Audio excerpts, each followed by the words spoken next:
Welcome to this special Italian wine podcast series brought to you in collaboration with Franciacorta DOCG. For the next few days, we will be replaying live sessions from the festival Franciacorta Digital Edition, held on Clubhouse. Stevie Kim will be moderating this 360-degree look into this amazing Italian wine pillar whose origins date back to the Renaissance period. People who tune in can also grab a free copy of the book Franciacorta's Origins in the Italian Renaissance by participating in a short quiz. Find more details by visiting www.italianwinepodcast.com. And remember, don't forget to follow us on SoundCloud. Likewise, you can check out franciacorta.net.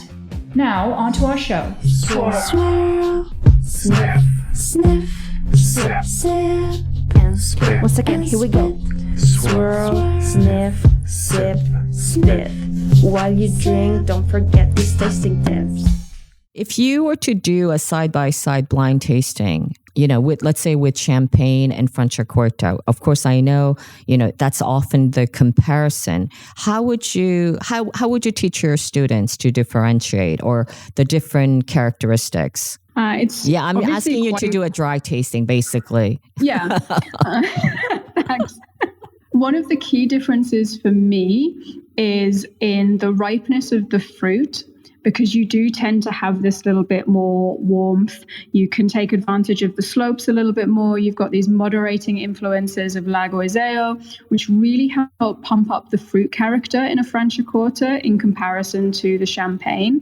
And whilst you have often, these longer aging requirements for the lees, the autolytic characters don't necessarily come through quite as strongly because you've got this concentration of fruit. And that's also the same often with the acidity. And one of the great things about Franciacorta is that zero dosage, so these pas dosage styles, are really coming into their own in this appellation, this denomination, because you have this powerful fruit and you have a little bit more ripeness, a little bit more sugar and alcohol potential, which means that you don't have to worry so much about adding that later in the process. So I'm really going to guide my students towards looking for that more fruit ripeness and seeing how that interacts with the autolytic characters and the acidity. The other thing to consider is the inclusion of the Satin category, this category with a slightly lower bar of pressure and this really silky mouthfeel.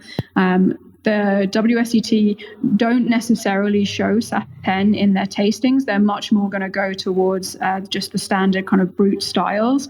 But when you are looking to do those tastings, I advise my students to also taste those styles to really understand the different ways that Franciacorta can express itself because of this fruit ripeness and because of this extra interaction with ripeness of fruit with sugar levels and with acidity. Christopher Walke, tell us a little bit about yourself. You're the founder of Glass of Bubbly. Would you like to contribute? Do you have a question for any of the panelists regarding Franciacorta? Okay, yeah. So Glass of Bubbly is a kind of information website. We do awards in London for champagne sparkling wines, and we do London's tasting as well. Franciacorta I know well. I've been a few times, guest of Mosnell, and obviously the wonderful lake. I just want to say Franciacorta is also wine tourism. It's incredible. It really is a fantastic region. I've got a small tasting I'm doing soon with some Franciacorta labels, Rosé and Satan and etc. And I think it's a very good sparkling wine. While you drink, don't forget these tasting tips. Swirl, sniff, sniff.